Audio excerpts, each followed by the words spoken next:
Welcome back to the Occult Rejects. We got a returning guest, someone that's been on the show many times and has always brought great information with him and stuff when he covers the topics. And I'm very happy to have him on for this one. I had wanted to cover the Epstein files. Just didn't really know anybody that was really covering them that I thought was worth having on. I did try to have somebody else on, and we never covered the files. We just talked about some other crazy shit instead, and never dropped the episode because it was out there. But we got William Ramsey on, somebody who's a little bit more mentally stable for this topic. And but before we introduce him, let me introduce the other rejects that are with us. Brandon, my man, what is going on, sir? How are you?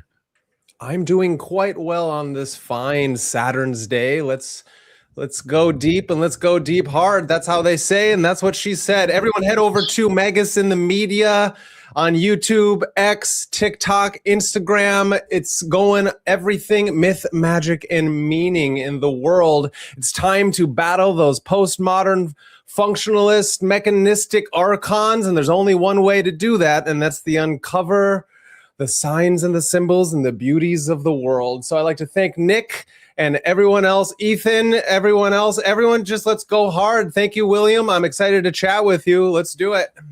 Oh, yeah. Awesome. Thank you very much, Brendan. And my man, Ethan Indigo. What is going on, sir? Thank you very much for making this one. Appreciate it. I think he's glitching. And Ethan, your mic is muted. There you go. Yo, sorry, my thing is falling a second or two behind. Great to be here. Nick, thank you for putting this together. Brandon, great to see you. William, you always do such astounding research, so it's an honor to be here with you. I hope I can come up with a couple neat questions, if at anything. And Ethan Indigo Smith on all the usual social media. I hope people check it out, and I always appreciate communication. So great to be here again. Yeah, thank you for making it, Ethan, for sure. And William, please, for people, for the new listeners, let them all know who you are if they don't know who you are already. Yeah, I started out as an author. I published my first book in 2010 about Crowley, and then I was really a guest, and then I kind of flipped around. I worked for Ed Opperman for 3 years as a kind of scheduler, wrangler, so that was cool. And while I was doing that, I became a host, and then my podcast kind of grew, certainly over COVID. And I call myself an investigative journalist now. My podcast is titled William Ramsey Investigates. It's in the top 5% in the world, top 20,000 podcasts in the world. I've got I've actually had 6 books. I have one that's kind of a lesser book. It's called Aleister Crowley, A Visual Study, which actually becomes more important now that AI's come out. So these are actually authentic pictures, historical pictures of Crowley. People check that out. But 6 books, and then I have 5 documentaries on my Patreon. So that's basically it. And I've done a lot of reading about the Epstein files since they've come out. So I definitely think they're very important. Oh, yeah. Thank you very much for coming on again. Like I said, for this topic, I really wanted to have somebody on. I just... it was awesome that it worked out that it was you. Where do you want to go first? I do have 2 things down here. I have the one with the code words and the other one. You've got DeviantArt code words. This is the one I think that's kind of import to you because I know you're in New York, and this is about the MCC, the Metropolitan Correction Center. A lot of the parts, it's important to realize that a ton of files were dropped in late December, and then the final tranche was dropped January 30th. And in those documents, there are a wide variety of different documents. There are emails, there are intake documents to the FBI, there are internal documents having to do with Epstein's arrest, and there are also civil litigation documents. So there's a bunch of different documents, but this, to start off, are really interesting documents pertaining to what happened at the Metropolitan Correctional Facility when Epstein was put in there on July 8th.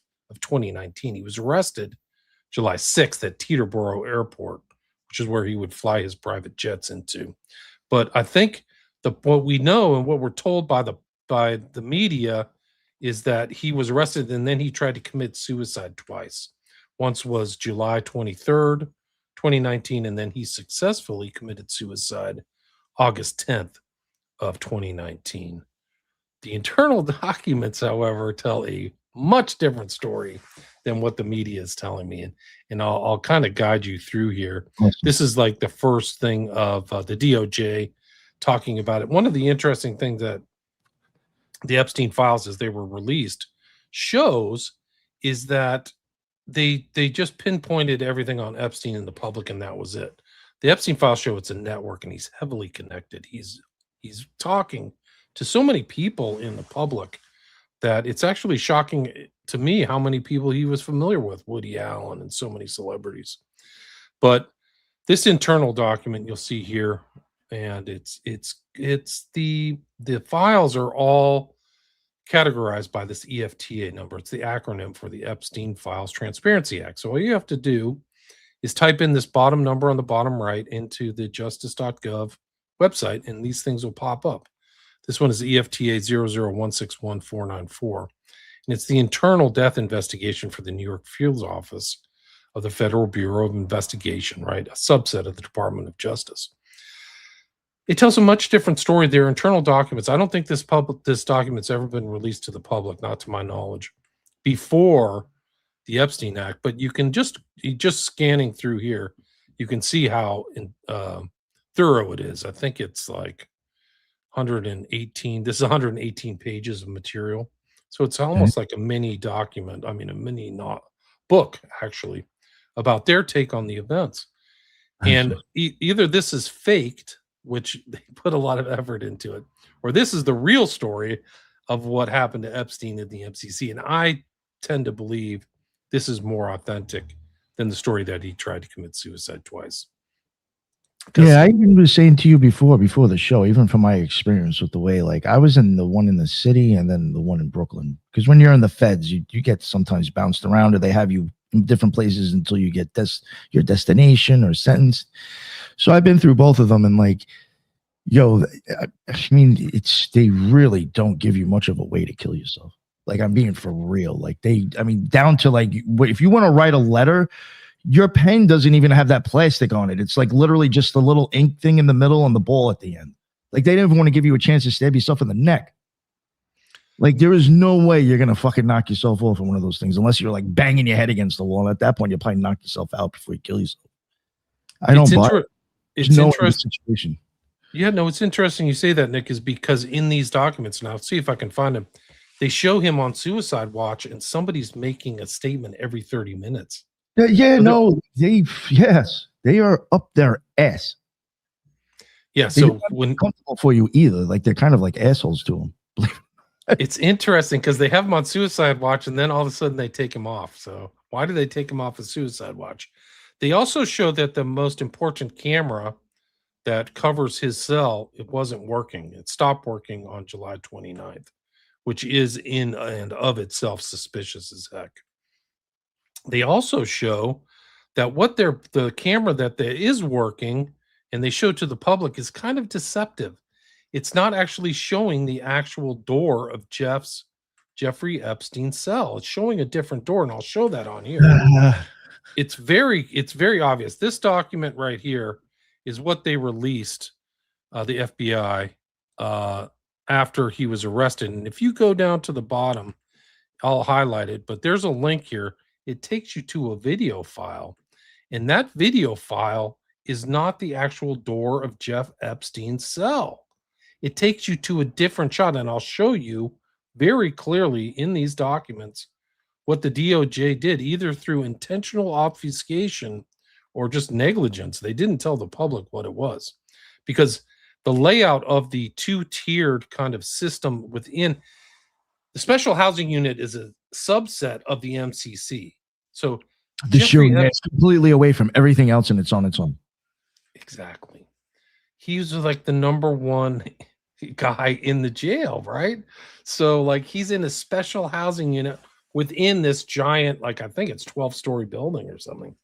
And he's in a second tier. You have to go up the stairs, and there's supposed to be a girl or person there watching him, literally within a stone's throw of his cell. And the interesting thing is, these files show that the night that he died, from 12, the recordings that were supposed to be done at midnight, 3 and 5 were never done. The rounds were never done. So the people, and The girl who was supposed to be doing it was brought up on charges, and they're in these files. I'll show them to you. So this stuff never made it out into the public. He gets into jail on the 8th. You can see right here on 7/10. He's assigned this guy, Nicholas Tartaglione. And we'll show pictures of him. The pictures of him out of jail are terrifying. The guy is roided to the max. Like, he looks gigantic. Like, he's a huge, gigantic guy. He also had just killed 4 people. Like, he was being charged with the murder of 4 people. What he had done, what he was charged of, and he's convicted within the last couple of years, is that he had gone, it was like an hour or 2 north of downtown NYC. He was at a bar, and he was dealing coke, and he felt like he got burned, I think is the story. And he lured a guy to the bar and killed him. And then the guy's 3 friends showed up, and he killed all 3 of them too. And then he took their bodies and buried them on his property in New York, and they found him. So he was arrested and put in jail, and that tried and then found guilty. He wasn't guilty at this point, but they put him in there.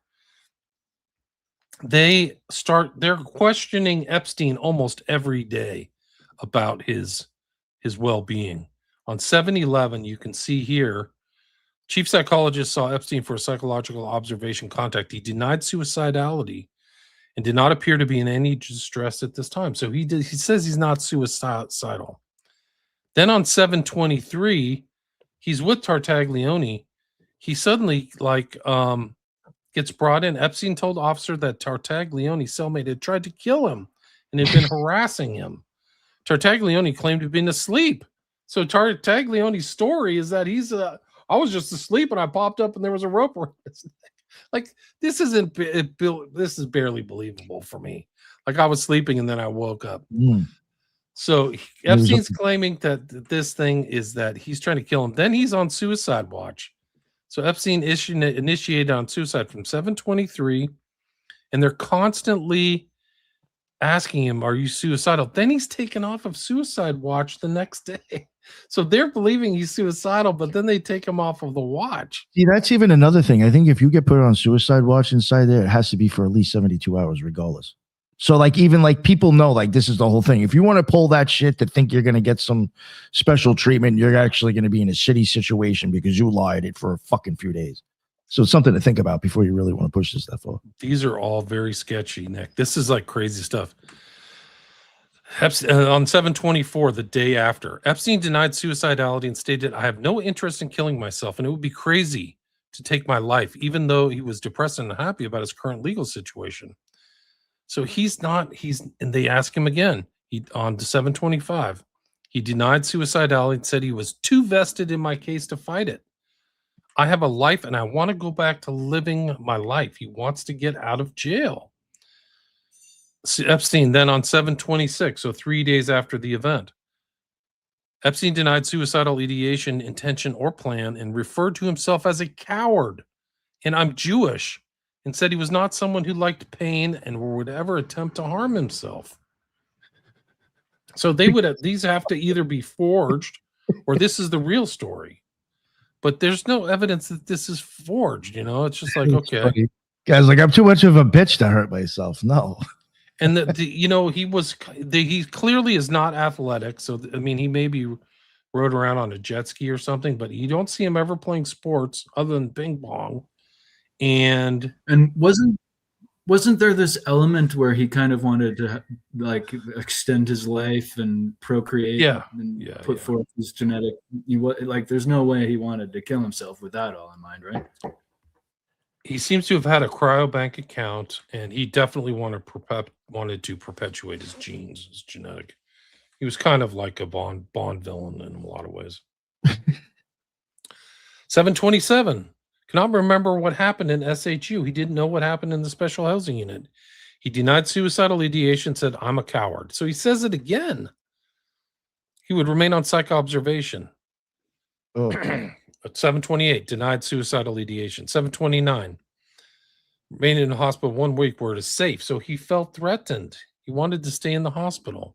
Oh, this is even another thing too. Like, if you're in the shoe for like doing something stupid, or you're in the shoe for like they think you're going to kill yourself, you're even going to have special different treatment. than even the people in there for other things. Like you'll even get different clothes. You get like a thing where it looks like a turtle shell. Like there's no way you can hang yourself with that. It's like some big Velcro fucking thing you get stuck wearing. You look silly as shit. Right. Wait till they show you what he supposedly hung himself with and his injuries. I'm thinking about it. This is the kicker, is on August 1st, 2019, staff reported that when Epstein came back from court, the USM asked him to sign a form that noted he had suicidal tendencies. So he gets back from court and they shove a form in his face. He was seen for a suicide risk assessment. Epstein seemed surprised that there was a form noting suicidal tendencies. He denied again that he's not suicidal. He denied any suicidal tendencies, and suicide watch was not indicated. Yeah, at this point, I'd be like, yo, what are you trying to fucking tell me? They're trying to establish a record. Yeah, I'd be like, yo, that's what they're doing. Fuck. Sign this document, Jeff. You just came back here. Sign this. Yeah. And then he's like, no. Like, He's saying he's not suicidal over and over and over again. So then they take him out. Something happens. And then 8:10, he's found dead early in the morning. It's like 6 o'clock in the morning. That's a Saturday too, by the way. So it's wasn't kind it of weird. Discrepancies on the release time too of supposedly him dying? I don't know, but it gets sketchier. Like it's very strange. Like I think the internal email was like, I don't know, it was like there's something weird about like when he first got. I think it was called it something like. Here's the thing is that you see this 12, 3, and 6. This turned out to be all forged and fraudulent. These like things they just found. Oh, and I'll show you exactly what happened later. But these official counts of inmates present were all forged. They found that out in a thing. I messed up. She's not to blame. We messed up. We didn't do any rounds. So they forged the rounds and then they admitted to it right away. Strangely, according to this record, right? Is that the one who got like $5,000 deposited into her bank account? Right. 5,000 deposit, had funds around, very strange behavior. So Epstein's time of death coded at 7:36, reported by ER physician. Epstein body released to the office chief medical examiner. Then he's taken to the city morgue. Then there's an autopsy next day. This diagram is very important because it shows this two-tiered system within the SHU. Just like you said, Nick, this is set apart from the regular MCC. This is special housing. So it's it's a jail within a jail almost. And what you have to do to get to Epstein's cell is there's this central area and you have to walk up a staircase and then go by the guard station, which you can see there, right? Can you see my mouse moving? Yeah, yeah. It's funny you said a jail inside of a jail, because I remember when I was in the shoe, somebody was like, yo, you know you fucked up when you're like literally in prison for people in prison. It's like, oh, this is fucked. Right. It's like a prison within prison. Do you see where they indicate where Jeff's cell is? And the pictures will verify this. That cell is number 220. It's literally right across from the guard station. That's not very far. It's probably, 9 feet, 9 yards or so, so very close. But what's very important is to check out these camera angles according to this, because what the government showed us and the camera angle is not the angle towards Jeff's cell. The one at the very top right here, if you see my mouse, that's the one they found out stopped working on 7/29. So they didn't have an accurate film camera that functioned for the most important person in the jail at that time, that everybody knew and was all over the media, right? Everybody was talking about Epstein. If you remember that back in the day, it's 7 years ago. Yeah. But so this is like, all these diagrams are very important. And this shows where you have to go up to the SHU, which you have to go up these stairs and go through another set of gates. That's to the right here. That's the special housing unit. So you have to go up to the tier. This is an actual depiction of Epstein's cell. So he's behind another set of gates, but it's down a long corridor. Well, a corridor that seems to have 1, 2, 3, 4, 5, 6 things. That camera at the left here did not work. So this is his so-called suicide that they called a suicide. This is Jeff Epstein's body. You can see around his neck, he has a pretty intense, there he is right there. Pretty intense, like burn around his neck, like somebody got in there. Did you see that? Yeah. And then they tagged him. He's dead on 8/10. They did work on him. This on his left shoulder, he had an old tattoo. He's either just getting, maybe it was a tattoo over a, like some kind of birthmark or something, but this is also verified that this was a mark that he had. And this is the inside of his cell. It's like, what's up with all these freaking rags and everything in here? And then that's supposedly how he hung himself. This is those are the the blankets that they give you inside the shoe. They're like fucking thin as shit. This is supposedly how he hung himself. They're so thin you can literally, because I've done it just to be a dick, flushed it down the toilet bowl. Yeah. Yeah, at one point, like me and my cellmate were just like anything that would go down the toilet bowl just to cost the feds Just money. do We're it. flushed. Like, fuck you. Right. It was According silly. to the autopsy, assuming these are all valid and they have the name of the person, Dr. Kristen Roman, you can see it right here if you see my highlight. His hyoid bone was broken and he had both of his ligaments in his, what do they call it? Larynx were broken. So this is very consistent, not with strangulation, but like manual strangulation, like it was done.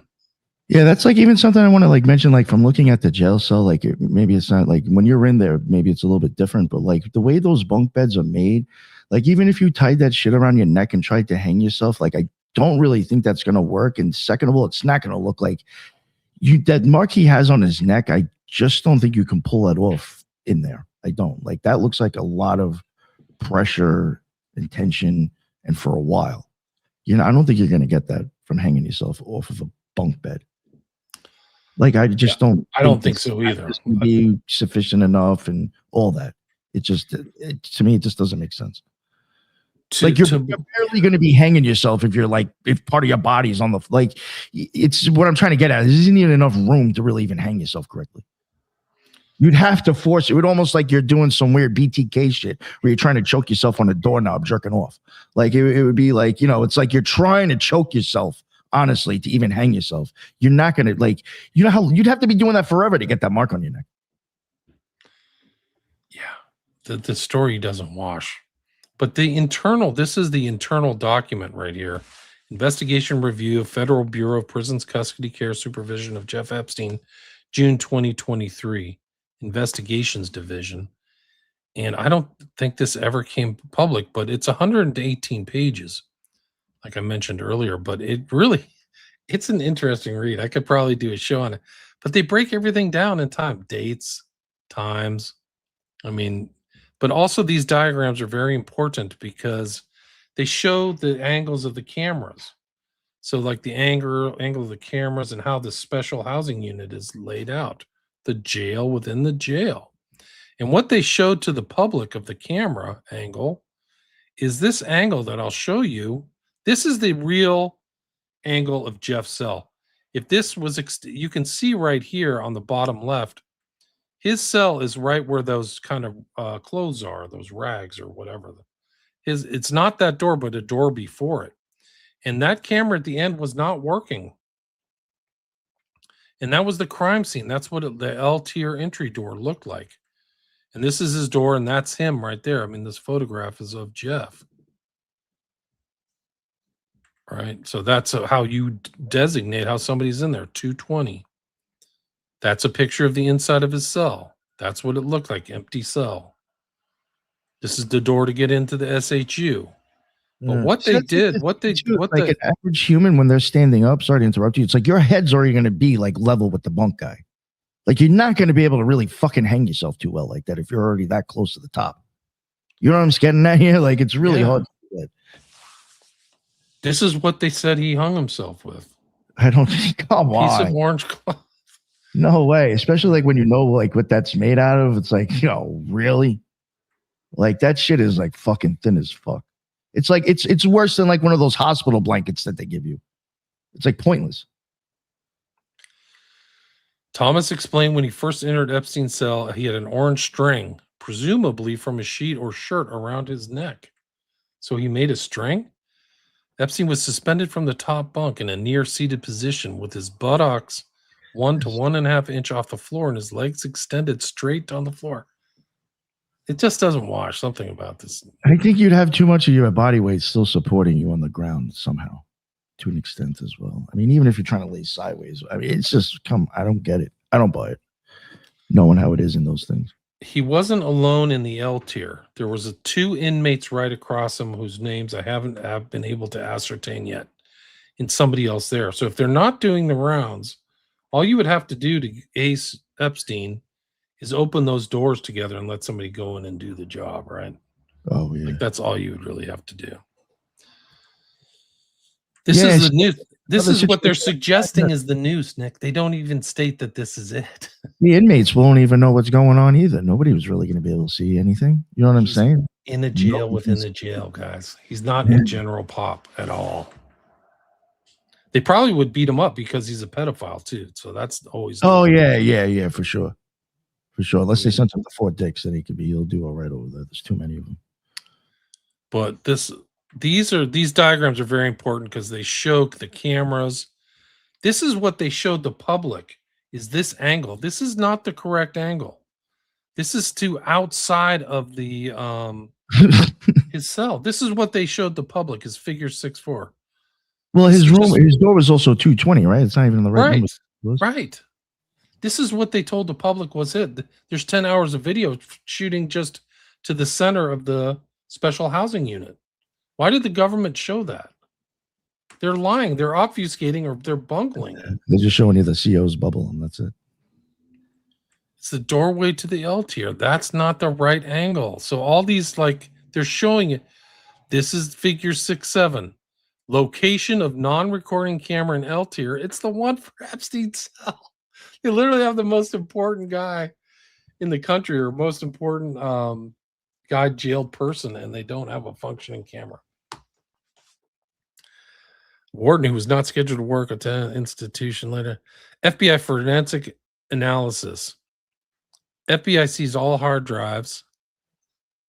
Analysis Quanta. They went to Quantico. Technician reviewed DVR2 controller logs and found that there had previously been a catastrophic disk failure and no recordings would have been available after July 29th, 2019. So, it may have been working, but it's not recording. Can you imagine this? Like this Yo, straight up, I'll be honest with you. When I was in the feds, when I was in Fort Dix, there was some cameras that are up on the wall that I was like, it looked so fucking beat up and broken in glass. It's just like, is that even on? Like, does that even work? Is anybody paying attention? Like, what's the morale and stuff? Honestly, like I'll tell you what, the shit that I saw that went on, they can't be, because it's unreal. The fucking wild shit that goes on in prison, believe it or not. It's wild. So these are the pictures of the first event, which was called the Jeff Epstein suicide, right? They don't even verify it in the files. They just say possible event. They don't say suicide. I mean, they're like using wishy-washy words. But it happened at 2 a.m. and he looks like he's asleep, like he's been drugged. Like, why doesn't he pop up? He looks drugged. They took pictures of him, front, back, the whole bit. And that's Tartaglione. That's what he looks like. So that's his. To your point about drugs, wasn't he into these rare psychotropics that had like a memory loss the scopolamine? Yeah, scopolamine. Right. I have it in the files that I sent. Who knows how that.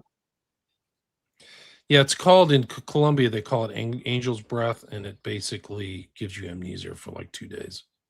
And they give it to dudes who are like, it happens a lot with prostitutes. The prostitutes will take their johns and drug them and then steal all their money and then dump them out. And the guy wakes up, he doesn't know where he is. Wow. There's Tartaglione. He's got the kind of telltale signs of former weightlifting and roid use, I guess. Huge neck muscles or whatever. They're together. He says, this is Epstein talking. He says he's not threatened here. And he says, when Tartaglione returned, he was upset. Epstein stated he attempted to talk to Tartaglione, and Tartaglione called him a pedophile. Epstein also stated he knew Tartaglione was upset. He let him cool off. Epstein stated he does not have any issues with Tartaglione, and he feels safe. So he's telling him he's safe. This is 7:31. This is 2 days after. Well, later on, when we get down to some of this other stuff, he's like, guy tried to kill me. Like, he's telling two different stories. He stated he slept on the mattress. He got up, couldn't remember. He sat and stood on Epstein. Epstein was sitting on the floor, leaning to the side with his eyes open, but wasn't responding. He stated the last time he saw him, he was snoring really loud. Oh, sleeping good. And when asked about the allegations against his cellmate, he stated he was told if he heard him, staff wouldn't care. So why is this redacted? So what they're saying is that Tartaglione was told if he hurt Epstein, staff would not care. So this is like goes on with this kind of like, the encouraging Tartaglione on. The ambulatory. He does not want to talk about the events leading to the marks on his neck. Cannot explain the marks on his neck. Responded, I don't know. This is after the, quote, suicide attempt. He doesn't look in its distress or pain. I think they drugged him and tried to kill him, and he didn't do it. He bungled the job. Because Epstein's saying he doesn't know what the hell's going on. You can read this for yourself. Like, it's all these reports there, and this is like timestamp reports of how much information is going back to the top. It just shows how like onerous these timestamps are. There's like 600 pages of it. And we go back to like this whole story. There's more pictures. The funny thing about it though is like if you're in prison and you're like, I think someone's trying to hurt me, they'll put you in the shoe for protection. It's like he's already in there. Like where else can you go now? Like just a different cellmate. Like you're already where they would put you for protection. I asked inmate Epstein what happened prior to staff's arrival. He stated approximately when he got up to get a drink of water, he remembered walking back to his bunk. He didn't respond when calling out. He only remembered hearing himself making a noise like snoring. He didn't remember something. So let's see. This thing is way too long. But anyway, this document is really something else. It goes in later if I could get this thing to function, but it goes later into how he told a different story that Tartaglione was trying to kill him. Now, I can't see if I can get into it later.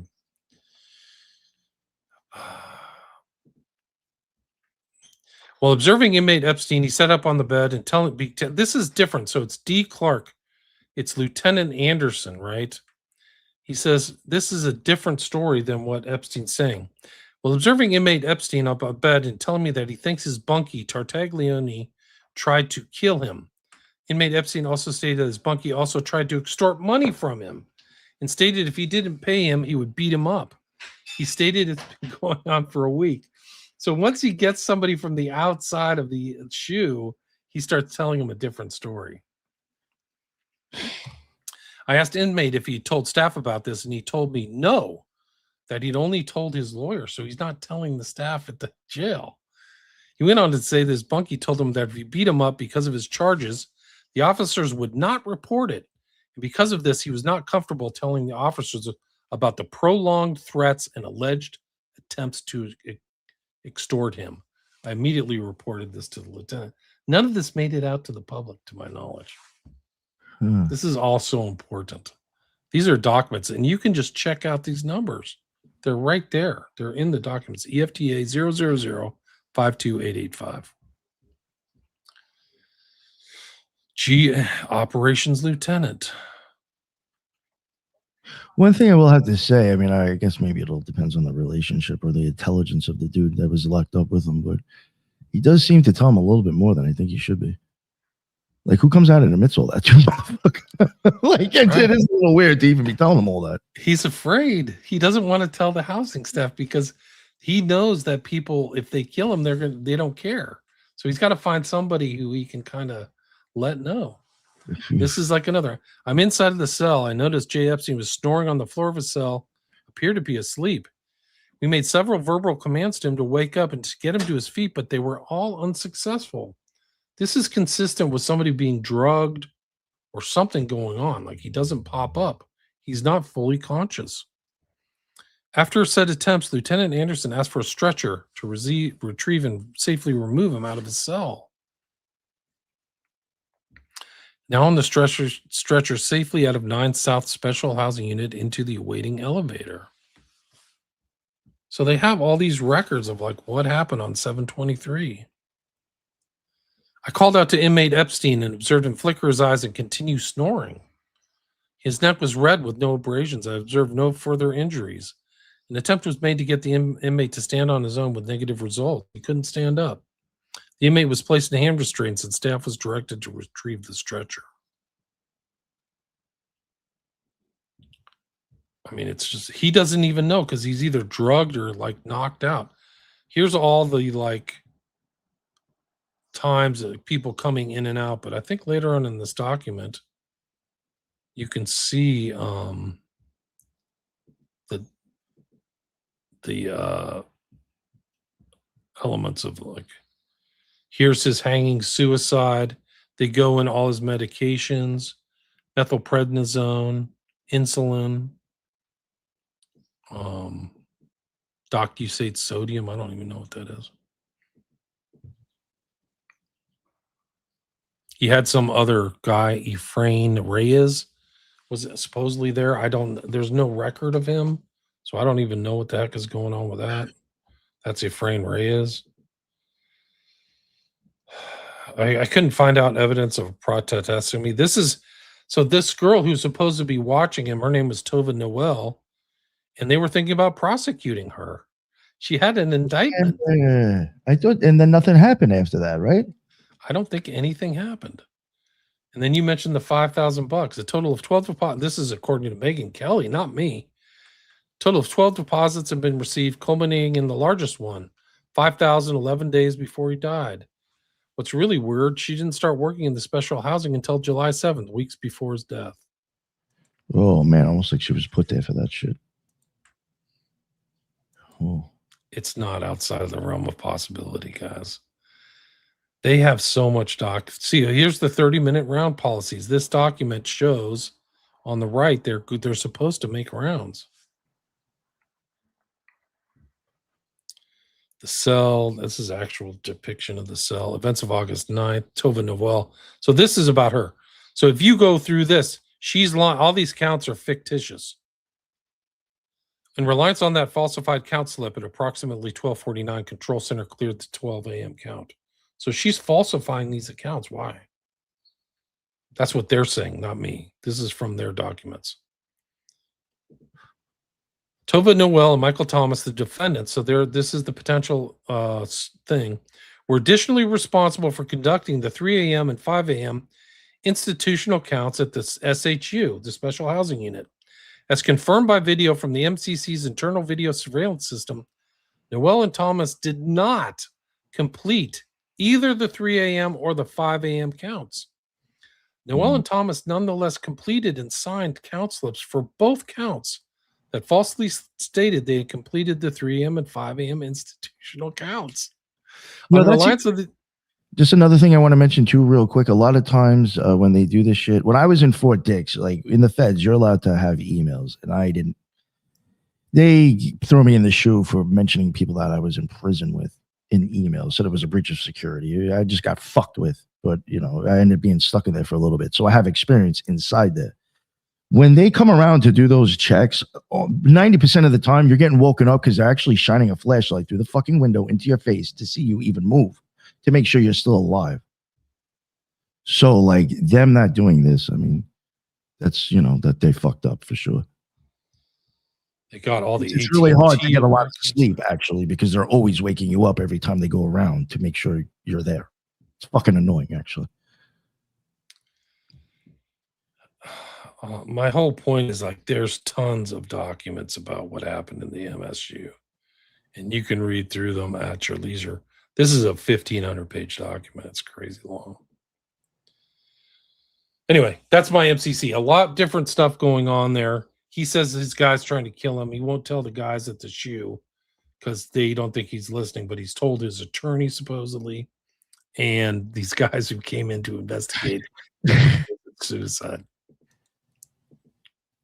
Can't make it up, man. You want me to pull up the other the code words? Yeah, let's go through. Yeah. Brandon, anything? You guys got anything you want to, whatever? Oh, okay. Sure.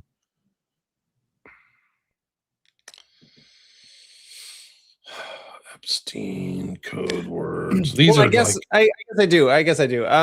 Thinking about it, something fascinating that I find about these documents, even if it's not fascinating directly about the documents themselves, is how before all this, we all know that he was being held previously in an actual police department where he got to do whatever the fuck he wanted to do for such a long time. And then he was re-indicted back in 2018 or whatever it was, the last time before his death. So it's really fascinating that out of nowhere he became scared. For what reason? I have no fucking idea, because he felt like he was untouchable, but now out of nowhere he was in prison. And then he was thinking like he's just going to try to talk to people about how afraid he was in the cell, in the shoe, within the shoe. I don't know. It's just something odd about the whole thing. And then all of a sudden he, commits suicide. Obviously he was killed, but that's not even obvious to me. It's not obvious that he's actually dead.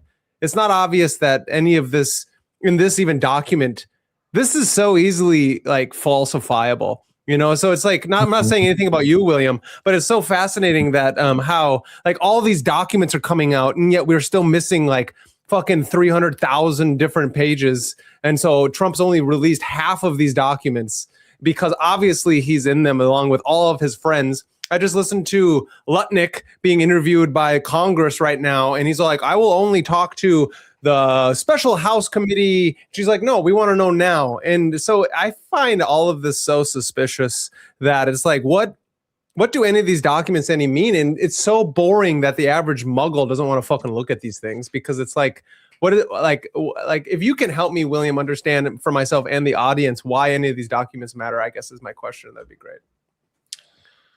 There's a lot of these files that were never made it to the public. So all these documents, the civil litigation files, the emails, the information that was coming into the FBI was never investigated. Yeah. And never publicly investigated. So even the files I show you were all internal.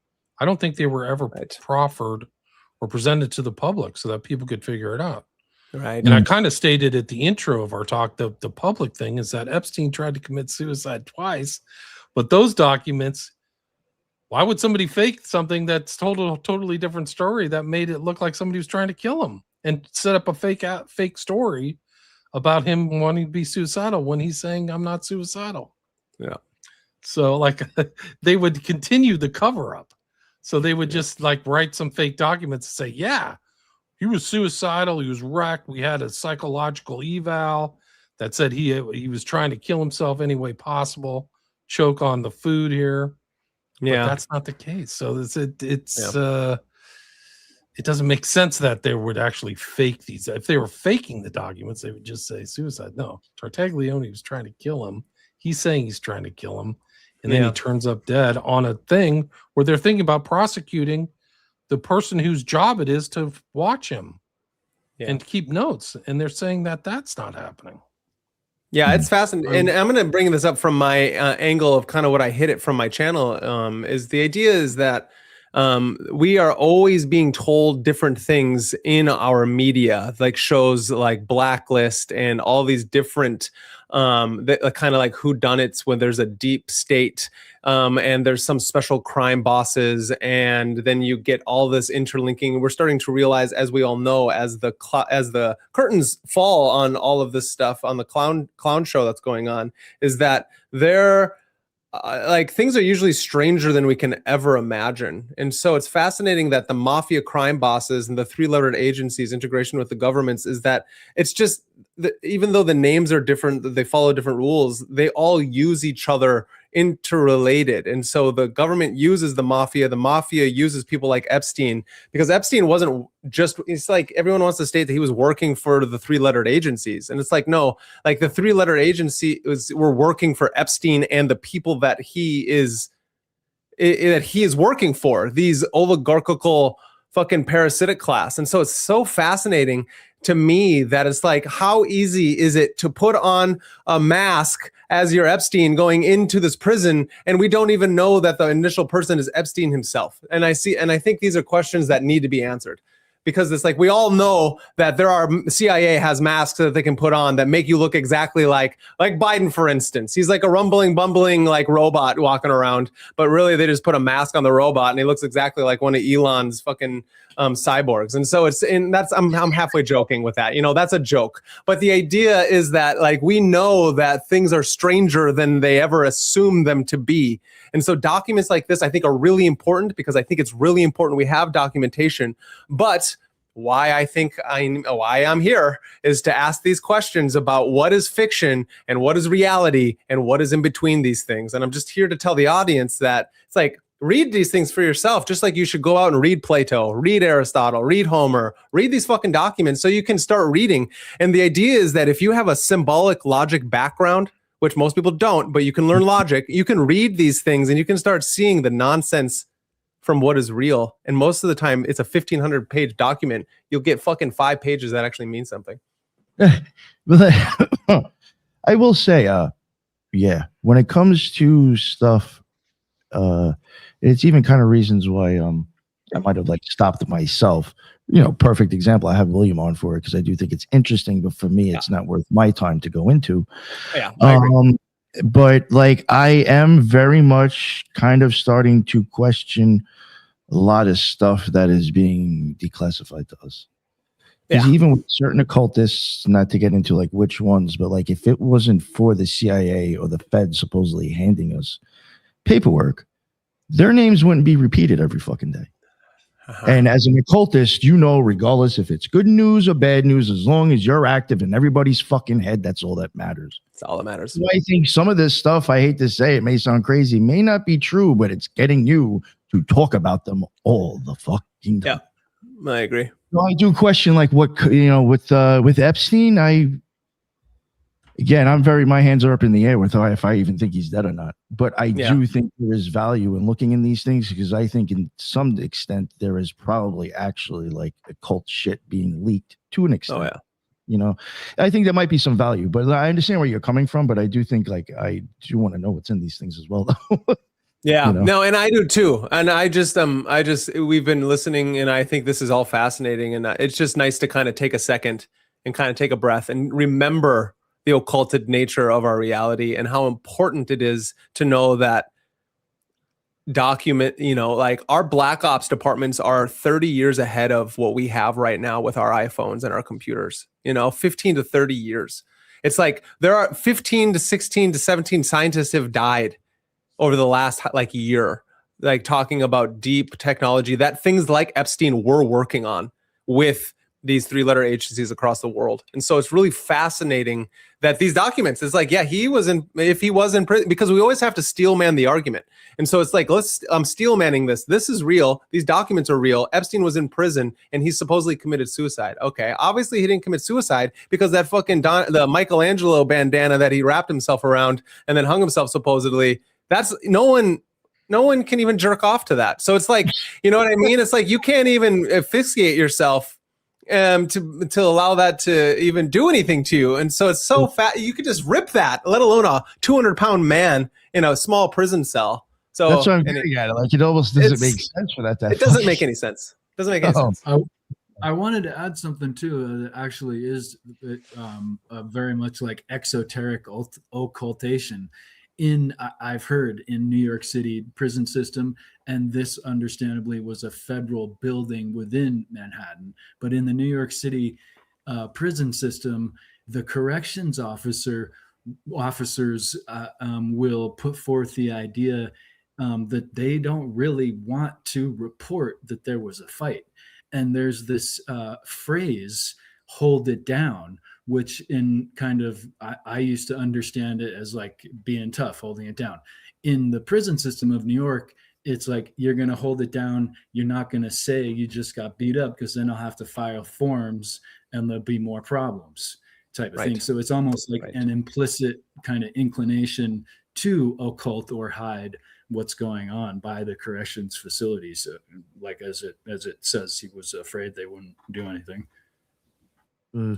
I would even say just the whole scenario, even if you want to start looking at it like in some crazy way, it's very Kabbalistically, and I think even occult. Even when you want to start looking at the colors that are involved with the prison stuff and who he's attached to. I mean, the guy, the only thing you're going to get in that situation is orange clothes and orange blankets, and you're attached to the orange man, who in my opinion is like the Hode or Tahuti.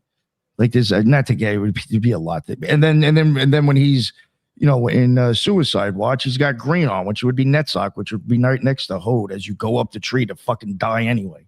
Yeah, the next position being the Tippereth, the rising, and the dying. And then I would even see the jail cell as benign anyway.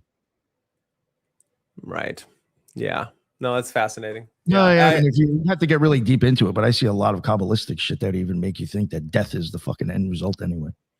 Yeah, it physically is. The idea is it's supposed to happen non-physically, so you can actually continue to live your life a higher man. But if you're inverted like this, you have to be given up for the next sacrifice. Shout out Dr. Heather Lynch. She'll be on the Occult Rejects this upcoming week, and she's definitely somebody we need to talk about all this stuff, because she's coming out with spit and fire about the Epstein ball, all these connections with Trump. So, yeah. All right, sorry, William. Sorry. It's important to contextualize these documents. Like, why are they here? How did it happen? And it's important as Podesta was, and the whole spirit cooking was back in 2016. I will even say this just real quick too, William. Sorry to interrupt you. Some of these things, like you're showing how like things didn't get released and this and that. I even think that could be a sign of a cover up, and there's paperwork didn't get done correctly, and like things just got fucked up. So I would even think that's just showing there's an issue regardless. I just want to throw that in there, like trying to, you know, just to kind of riff on your theme, these files are occulted. Look at the redactions. There's redactions. So much. So, exactly. Yeah. It's black too. It's like, why didn't you do it in a different color? And also, they stated when the files were released, they stated that 2.3 million files were kept from the public because they contain death, torture, and child porn. So we only have 3.3 million, and they're leaving the public to go through it all and try to ascertain facts from ones that aren't redacted. I have a document that's 100 pages that's pure redacted. Like, it must be just whopper. Like, they actually released something that was total redacted. Yeah, and as Kash Patel is coming out to us telling us that there's like Epstein didn't work with anybody. There's nobody else on those lists. It's like, how do you have so much shit and then nobody else is on that list? That's fucking wild. The straight up lies. It's incredible lies, and gets me all fired up. Let's go. It's part of the cover. That's part of the cover. This is just one file. We just went over this MCC file, but it's like this is one of many files that they're keeping the truth. We don't know. I don't know. Pull up this file for me, will you, Nick, please? It's just the one that's all blank. This is it. It's just purely redacted. Wait, remove this one. Oh, yeah. Oh shit. Yeah, it's 388 pages. This is just a screenshot. That's actually a page? That's fucking bullshit. That's so crazy. You can go to this EFTA number and type it in. It's 388 pages of pure redaction. What's the point? You know, what's the point of coming out with They're that? putting Like, it in your face. They're gave it to occultists. us. Yeah, I know, right? Trump is a magician, man. He's putting it in your face. Here's the thing. This is like, I think that you can really analogize what happened in 2024 with 2016. If you remember, the Podesta emails are what led to Pizzagate, right? Yes. And so, and Marina Abramovich and the people got freaked out by the spirit cooking. If leading up to this, when all these guys were going out, whether it was Vance, Trump, these other people, everybody wanted to know what was in the Epstein files, in the Epstein list. They kept saying the list. We're the list of the perpetrators. they didn't know what was in the totality of the files. And every time Trump would say, yeah, I'm interested in releasing it and we're not going to have any new wars, right? And so then he gets into office, he elects Bondi, which should have been a huge tell to everybody because she was the AG in Florida when Epstein's in Florida and nothing happens. So she gets brought into DC and she kept saying, the files are on my desk. The files are on my desk. We're working on the files. And if you remember on February 27th, 2015, they had that huge, it wasn't a huge, but they had this influencer event with the white binders and said the most transparent thing. That was supposed to allay suspicion and be a fake release, right? Do you remember that? Oh yeah, all the right wingers got these things. These conservative LARPers got all that shit. Yeah, yeah. And so, but it was just trash. It was stuff that I had already seen back from 2018 that was in Giuffre and Maxwell's files. It wasn't anything new. And during that time, the FBI in March, right after that, they started redacting the files. They weren't commanded to. They were undergoing, the Trump administration was going through its own redaction process independently of anything else. And there was directives specifically saying take out celebrities, presidents, and perpetrators. So they were going to release it all. And once that started happening and Bondi started delaying, if you remember this, it was all going through 2025. She's on Fox every day. I'm working on it. It's on my desk. There's no way it's on her desk. It's like 18 terabytes of stuff. One of the huge tells from all these documents is all the redactions. They had hundreds of people redacting stuff they didn't tell the public about. They've redacted so much stuff. It's incredible. Then the left figures out, well, there must be something in there if they're taking all this time. Let's like lever this things out. Let's figure out a way to get this out. And Massey's on board, if you remember. He was like a betrayer from the right. And all of the, like, one of the things that's really incredible is the right takes itself as like the most Christian and moralist of all these people, and they're covering up rape and child trafficking. And some of the stuff did come out. I mean, we can go through the civil litigation files. They will blow your mind. But so then this passes Congress, and they're literally, if they don't follow litigation, like the legislation, they're breaking the law. And it said to bring them out in like a month. And so then they were forced to release it. And then they let her go. Then they fired Bondi. Her work is done. And they covered everything up. They're not going to release anything else to the public unless Congress passes another bill, which I won't hold my breath. But that's the arc of how these documents came to the public. Podesta was leaked. Podesta's emails were taken from the DNC, and then that kid died whose name I can't remember. Seth Rich. Yeah, Seth Rich. So that's the kind of arc. So they bounced around. They're very, very, very important documents. There's so much information here.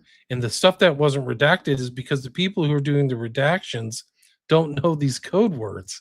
And that's the whole thing. So they think they're literally talking about jerky and pizza and grape soda, but they're talking like freaking mobsters about stuff. That's a good one right there. You can go back. This one is like, this is a document that came to Berman. This woman's asking great questions. They actually kept her name unredacted. But like, what could be buried on that island? Drugs, money, young girls, babies, staff that intended to reveal Epstein's secrets. Need to go through Epstein's staff, past and present. What a nightmare, feeding dead bodies of girls and their babies to sharks that swim around on this island. And she's right. Epstein was not only a molester, pervert, and child molester. He was also a rapist, pimp, pander, torturer, and maybe a murderer of his captives and their babies. So I'd say, I mean, you want to say like, oh, this is questionable. This is what's in these files. That's what people are talking about. That's how serious it is.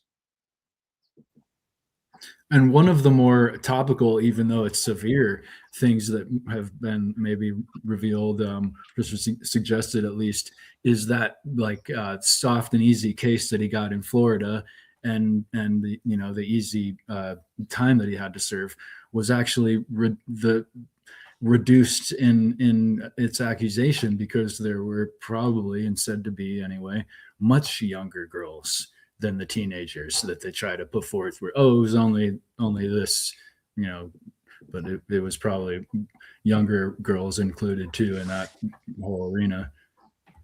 There's infants disappeared. There's like women who said my baby's incubated. There's statements of women at Zorro Ranch who said they were experimented on. So there's allegations of experimentation, infants being stolen, babies being trafficked, and rape of children under prepubescent children. There's one civil litigation files that talks about a 5-year-old child being gang raped at the mansion, and there's pictures of it.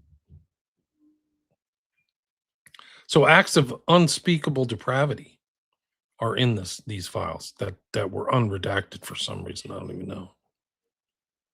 There's allegations of kids being thrown to alligators, a lot of really dark, hunting black people at night, sniping black people, mass trafficking.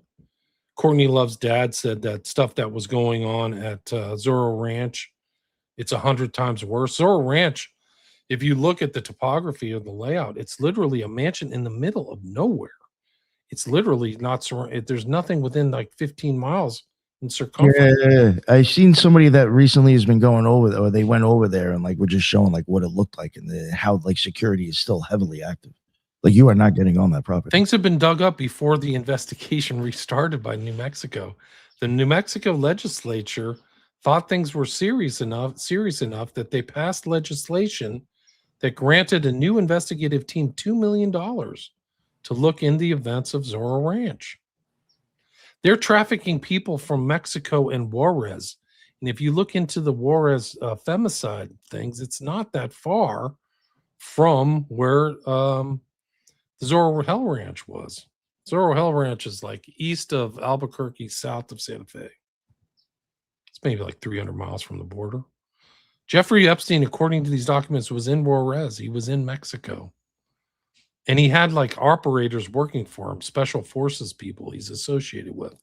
They're talking about special forces, ex-FBI agents working for him. So yeah, these are important documents. It boggles the mind, the connections that he had to royalty and intelligence. And I think a lot of that was from Maxwell's father, Ghislaine Maxwell's. Sure. Yeah. Well, it's almost interesting that how we think Epstein was the main leader when who knows, you know, especially with Ghislaine's father, Maxwell, being so deeply integrated into Mossad, CIA, and everything like that. So it's like we always want to think the man is leading the woman, but really, who knows? We know a lot. We know a lot about Robert Maxwell. And in these files he's mentioned. And Epstein specifically writes his life was ended. Not verbatim, but he says he seemed to know that Robert Maxwell was offed. And Maxwell had ties with all intelligence. He had ties with KGB, MI6, Mossad, and possibly the U.S. He's really a master spy, and he plays them all off against each other.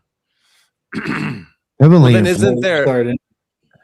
No, I was just gonna say, isn't there like the Terramar project with Ghislaine Maxwell, which is a nonprofit project found and everything that they're doing in the ocean, which then ties to our disclosure, you know, with like what are these things coming out of the ocean, and is that where our interdimensional or extraterrestrial UAPs are coming from?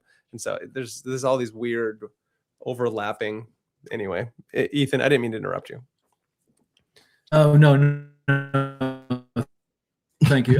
I was just going to add something that probably a lot of people know, that Ghislaine's father was also involved with the publishing of our scholastic textbooks for many generations, I believe, at least. Pergamum Press, the place where Satan sits. Yes, thank you, Jugs. Yeah, we actually did, I think, a 2-part series on that. Pretty impressive, yeah. Like, and the scientific community, like, he controlled a lot of like what got published, and that's pretty dangerous. Oh yeah. Yeah. Do you want to talk about an interesting occult kind of tie? Is that Ghislaine Maxwell's sister is married to one of Jack Parsons' cohorts in the Suicide Squad. Have you ever heard that? No. No. So there were 3 guys in the Suicide Squad. It was Parsons, Foreman, and another guy whose name I can't remember right now. Molina was his name. And they got the nickname because they were blowing stuff up in the Arroyo in Pasadena. And this third guy's son married Maxwell's sister. And she's associated with the Santa Fe Institute, which is kind of like, I would call it the Esalen of New Mexico. Okay, so Christine Maxwell, one of Ghislaine Maxwell's twin sisters, is married to Roger Molina, an astrophysicist whose father, Frank Molina, was a member of the Suicide Squad. A pioneering rocket scientist in the 1930s at Caltech. His group was nicknamed the Suicide Squad because the earlier experimental rockets tested were volatile and dangerous. And then bring it to the fiction base of the Suicide Squad for DC, which is the high level villains that they're then used to go out and do the bidding of the government and the Black Ops department. And so fascinating how we take from our reality into fiction and back and forth. It's like, what's influencing what here? It's not many degrees of separation from Parsons to the Maxwells. That's just it. One of the interesting things about the Santa Fe Institute is they have a huge obelisk. They have a huge monolith as part of their kind of like statuary on their site. Not a lot of elite people and stuff like that. It's pretty interesting. That's a whole nother story in itself. But Epstein would make donations to the Santa Fe Institute. So he was just always at the cutting edge of kind of like intellectual ferment in the US, much like Robert Maxwell. Very strange. Anyway, I don't know. My slides don't seem to be working on here. Let me change it over here. Yeah, I'll go to the next one. I can't even read this. Let's see. Oh, this is the one about like rape by George Bush 1, type of ritualistic sacrifice. Oh, jeez. Cut with a scimitar but left no scarring. On the audio, witness babies being dismembered, their intestines removed, and individuals eating the feces from those intestines. Wow. Holy This is NYPD. This is where it's coming from. This is after his death. Interview of purported Epstein victim. Who? Yeah, that's the FBI. This is the one where they're possibly hunting black people. Oh, go back. Oh, sorry. Yeah, it was like nothing. Snipe hunt is over. Moon crickets and field bag. Field bag is a specific term to hunting. Like a field bag is that burlap bag. That remember when we did that show about Lisk, about Huerman? He put his victims in a burlap bag like he was hunting them, and that's like a reference to that right there. So are they hunting black people? I don't know.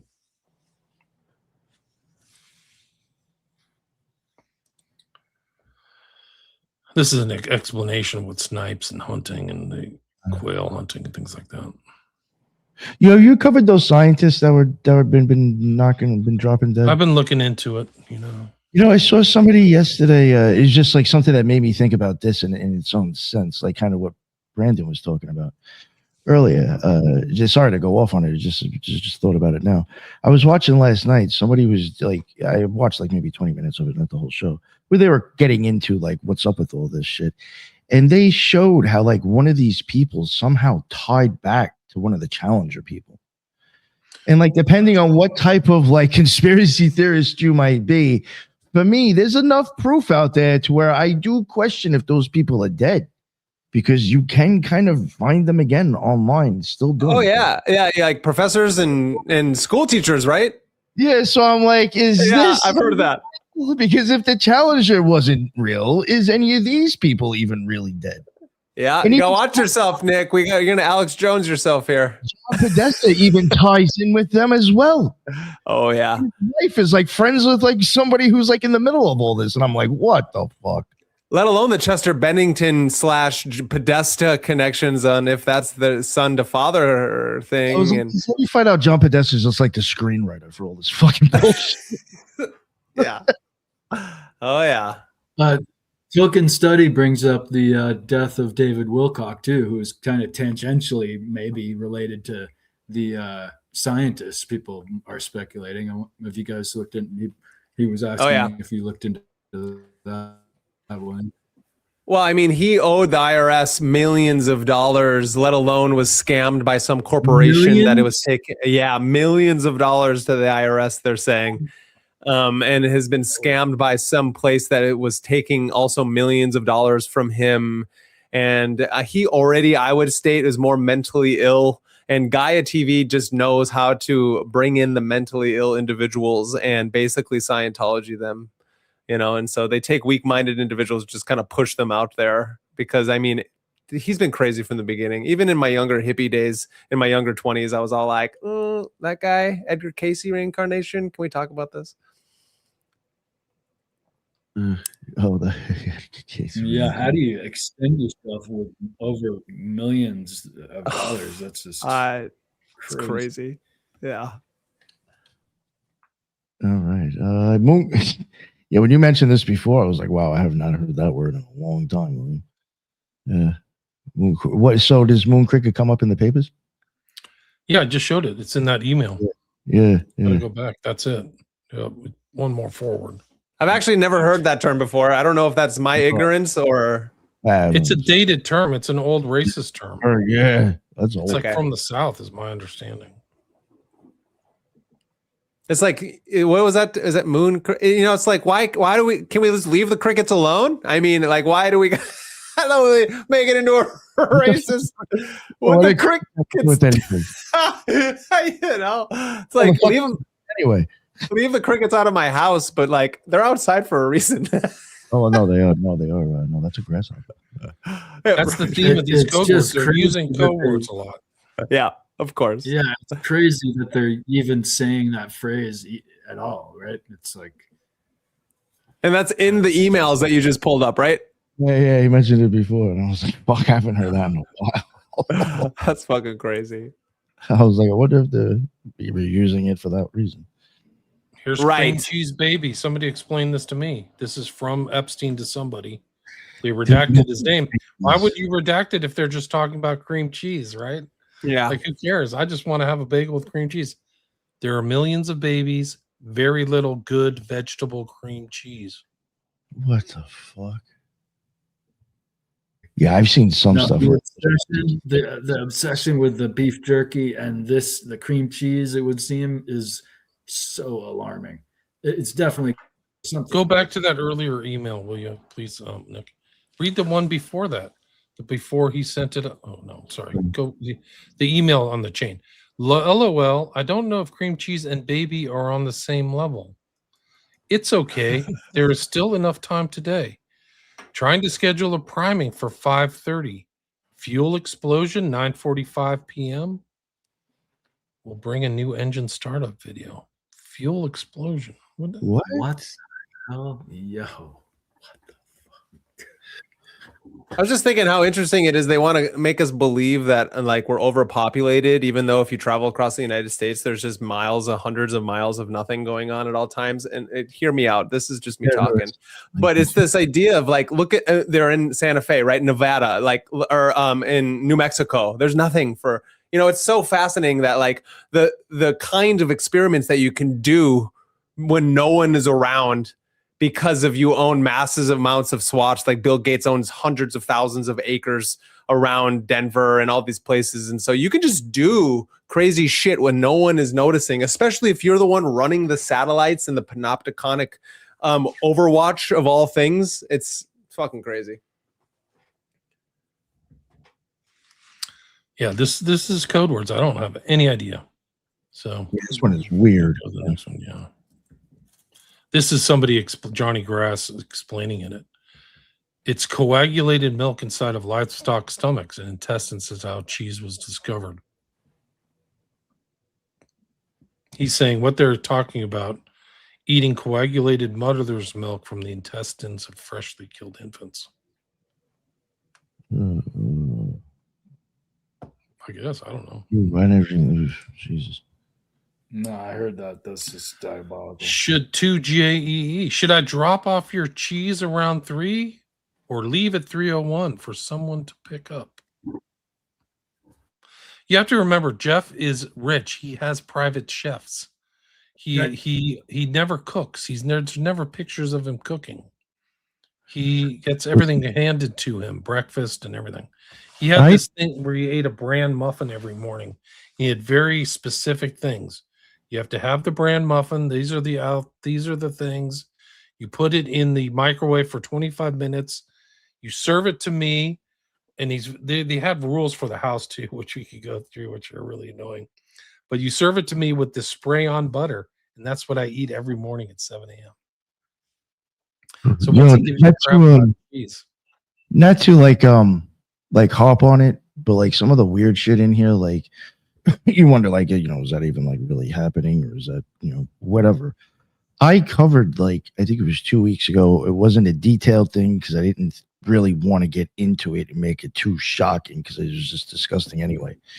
But there was this guy who was he was a dude who did puppets on like some sort of like Christian type of PBS type thing, and he I don't remember exactly how eventually they found him or caught him, but he ended up getting caught with like a fuck ton of child pornography, and I think even shit that like tied to the church.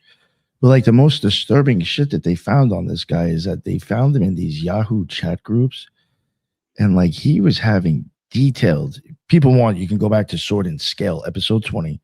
They go into it very detailed. Fucking, I couldn't get through it the first time, believe it or not. They go into very detailed these conversations that he is having with people about how they obtain kids, exactly how they cook them, what parts of the best. It is fucking disgusting. Crazy. So I why mean, did they do it? Why did they do it? Religious fucking sick freak. You know what I'm saying? This isn't even somebody who's got money and can pull this shit off whenever they want to. I mean, they were even going into like, oh yeah, you just go to trailer parks, and they're like, the lady was even saying, oh, these white trash parents aren't even watching their kids; they're just hanging out in a fucking playpen all by themselves. And you just grab the motherfucker and leave. I was like, what the fuck? That's awful. One of them was a female that he was talking to, and she was the vicious fucking one out of all of them. And I'm like, yo, like, don't you have any motherly instinct at all? Like, you were a sick fucking woman. Oh, disgusting, dude. It was insane. If people want to go listen to that shit, it's fucking wild. So it happens. That's what I'm getting at. It may sound sick, but I mean, even regular motherfuckers who aren't tied, at the top of government do that sick shit. One of the interesting thing about Epstein, then it's in the files, they said that he didn't have any guilt. He had a no guilt reflex. So just, the criminality of all different types, sex trafficking, financial fraud, drug trafficking, killing people, whatever. He just didn't care. It didn't affect him. I mean, and most likely these people have some kind of mental hormonal missing part in their brain nervous system towards how they relate to reality, because that's pure psychopathy. Oh, you're like a defect. I hate to say it. You're a fucking super defect. Yes, you're a defect. Yeah, the human population. Yeah. You're fucking born wrong. Yeah, I agree. And then it goes to saying, it just goes to the idea of how then important it is, right? If we're I just want, just for everyone out there and even us here, is like why it's so important to get your house in order, learn how to become the hero of your own adventure, because until you actually confront the shadow within and the monster that sits at your doorstep, and I'm talking about the one right here and right here, you can't understand what's going out in the world. And it is, even though Jordan Peterson went off the handles, something that he always said was the idea is that men who have gotten their own inner monster in control are the ones who keep the ones that are out of control in check. And so it's like, that's why the masculine is the actual self-actualized masculine who knows how to wield a sword and shield are very important in our society, which is then why there's also all these other psyops to break down the masculine in our world. And so I'm just always trying to push that message of like, get your fucking mind in order, learn how to wield a sword, and learn how to control the monster within, because that's true courage. I'm glad you said that because I was going to point out a little tidbit of the Bannon Epstein interview where Bannon asks him, "What do you think about people comparing you to Satan?" and or something like that, and he's like actually offended, partly probably just because of him having no empathy, and partly because he's like, "Hey, I thought you were setting me up for an interview where I look good there, Bannon." But he says, "Oh, you're smart and you're devious and you're manipulative," and he had never even considered that he was had any shadow aspect to him, which is crazy. Bannon's an interesting character. Yeah, I'm gonna end up doing a whole stream on it because I've just got done reading Teitelbaum. There's this gentleman by the name of Benjamin Teitelbaum, and he takes it a little far for me in the political realms, but it's War for Eternity. This book is fantastic. And it really breaks down the underlying inverted occultism / esotericism that is moving through all of these circles. So to rewatch that Bannon Epstein 12-hour interview and to know that these are two individuals who know more than the tomfoolery that you think Steve Bannon is, it's a bunch of smoke and mirrors. Oh, Steve Bannon's rallied for Epstein at one point, basically. Oh yeah. Fucking very weird. But you got to think of all the chess games that are going on, though. It's so interesting. Being that I have affinity for cannabis, I looked up cannabis in the Epstein files, and it was mentioned, but only in relation to buying cannabis stocks. At one point, it was a really hot thing to get into, and to that. He and his acquaintance or business partners or peers were super into investing into weaponry, right? And these type of business, you can tell how war is prolonged. The Eternity War was that the title? Oh yeah, War for Eternity. Yep, War for Eternity. Yep, nice. There's more cheese stuff here too, huh? Melted. Sure is. This is one of the weirdest and strangest ones because they're redacted, but he seems to be watching something. And it says, "Torture. I am still waiting and watching the melted cheese drip smiley face." I mean, it's just purely disgusting. I mean, we get it. Okay, let's move on. Okay. What's that? It's too small. Sorry, William. That's the one thing that is that you can't blow it up. What time is the hamburger do over? Oh, jeez. Are they having hamburgers again? I'd like to go on your hamburger tour with Hanson. Maybe they really are going on hamburger tours. In-N-Out Burger. But why don't they say where they're going? That's a bad joke. That's a bad joke. In-N-Out Burger. Yeah, well, Luke called to see big conspiracies about that place, almost like pizza. Of course, as there should be. Yeah. Fuck that place. Yeah, right, with that fucking name in it. Yeah, like a hamburger. Go to In-N-Out Burger. Yeah, we'll stop at Come and Go after. Yeah. Oh man. Fuck. Then come at Ping Pong and wrap it all up. Yeah, the muffin one's real. I talked about the muffins earlier. Yeah. Joe, did I ever tell you? Oh yeah, me and somebody from the show went to that place. The Comic Ping Pong? Yeah. Did you eat there? Yeah. Yeah. Wow. It was fucking weird, dude. Yeah. One weird thing I will say about it is that a lot of the photos online doesn't match what the inside of the place looked like, except for the bathroom. It was pretty correct. I was thrown off because when I walked in there, I was like, "This isn't what it looks. This is not what it looks." Of course, like. we can't trust. This is weird. Yeah, but there was a weirdness about the whole bar and area where they performed the music. It was a weird place. Huh. Yo, me and this kid JJ, it was the funniest fucking thing, and I was like, yo, this couldn't have happened anywhere else. We parked on it's on a strip of a bunch of stores. We parked on the side street, and we're walking and making the turn to start heading to the place now. And there's this I don't know, cross-dresser on one of those motorized fucking scooters, the ones that you stand on. And it's standing there with its pocketbook, and it pulls out it's guess a number from 1 to 3. It just looks at me and JJ as we're walking up, and I'm like, what the fuck is this?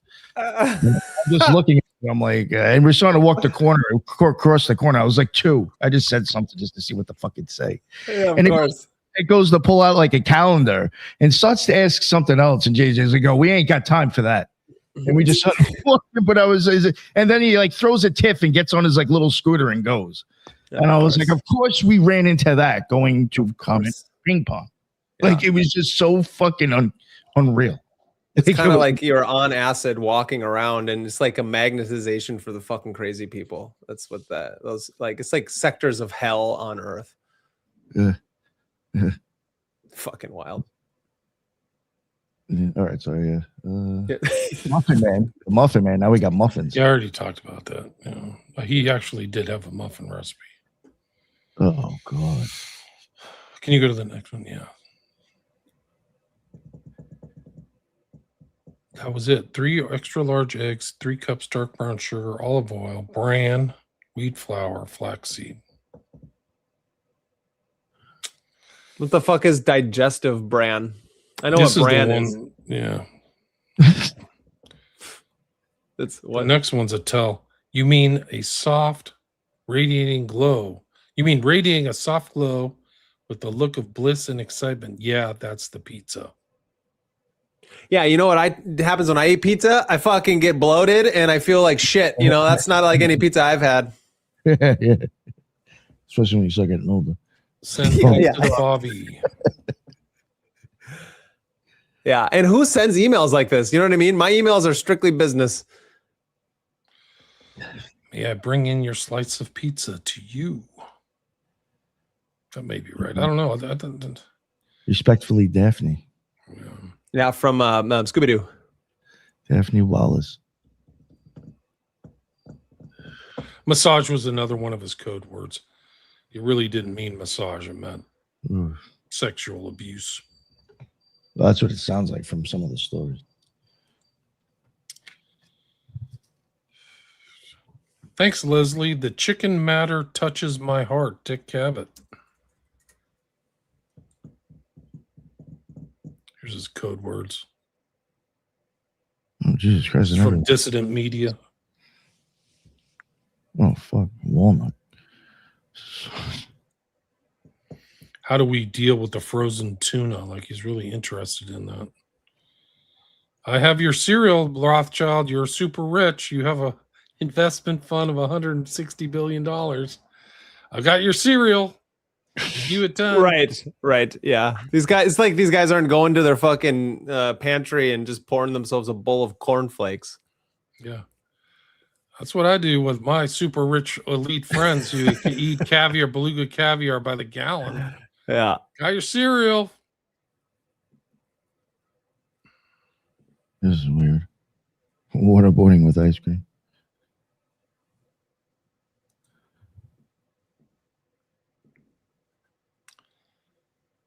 Very much so. Making my execution plan and trying to have something for you tomorrow.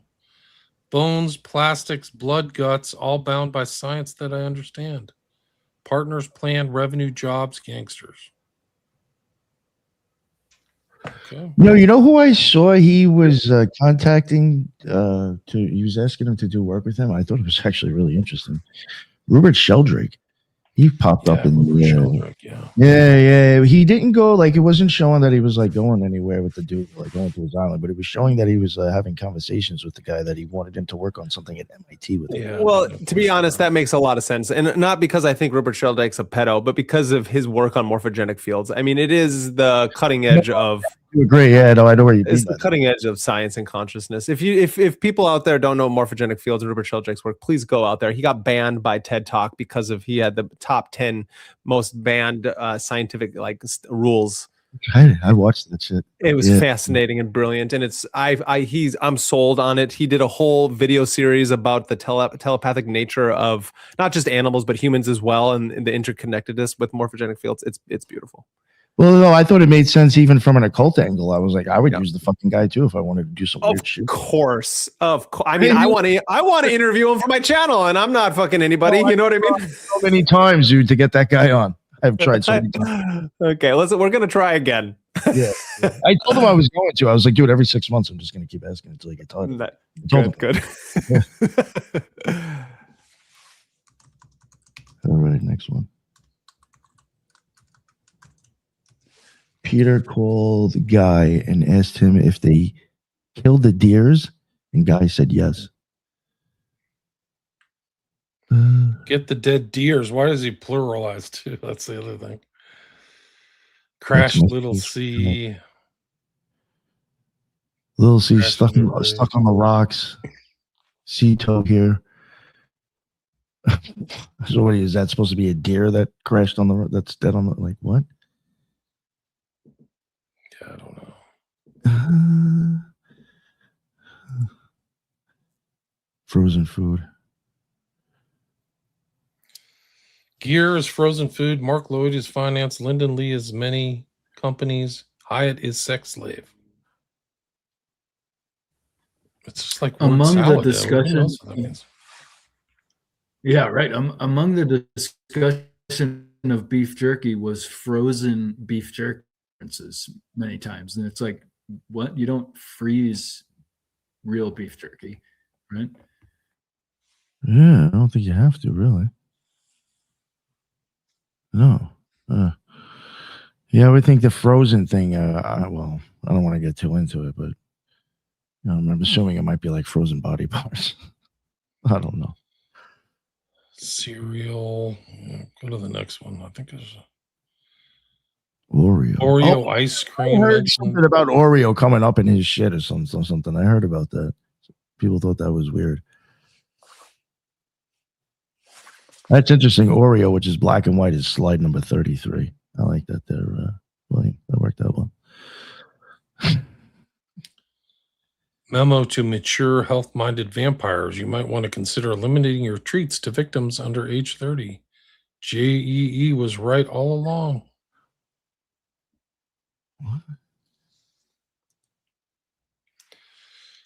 This is better than a Chinese cookie.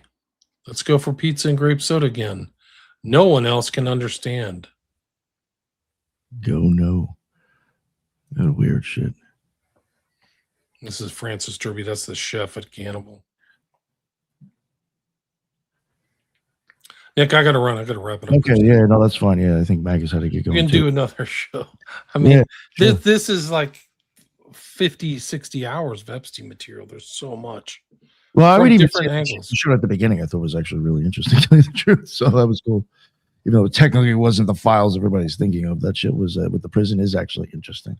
Mhm. And I think, unfortunately, due to my experience, I think it's also good to know like what you're kind of actually dealing with, like when you're in that situation. It's very different than I think the public perceives it to be. 100% Yeah, for agree. sure. 100% agree. I mean, nobody can imagine what it's like unless you've been in it. It's very and even though it's not a good representation, is like people who think they know what mushrooms or LSD is like, and they talk about it, and you don't know until you know, and then there's different degrees of knowing when you've done it as well. You know what I mean? It's like Or understanding or perception of it. Uh-huh. Yeah. But thank you all very much. Before we wrap it up, Brandon, remind everybody where they can find you again, sir, please. Great. Thank you, Nick. This was a great conversation. It was so fantastic to meet you, William. I've heard about you, obviously, and all your work. So it was good to be on a stream with you and go through these types of things because the people got to know. And if they don't know, they don't know. And they might as well come to the Occult Rejects to find out.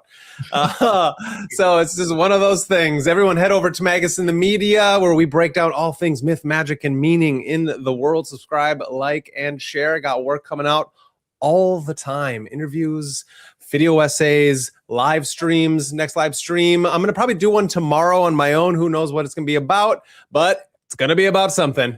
Nice. Monday night with Jin. Ethan and I are going to be breaking down again the Tao Tai Chi in action, because amongst the craziness of the world, there's only one way to be, and that's rooted as the craziness swirls around you.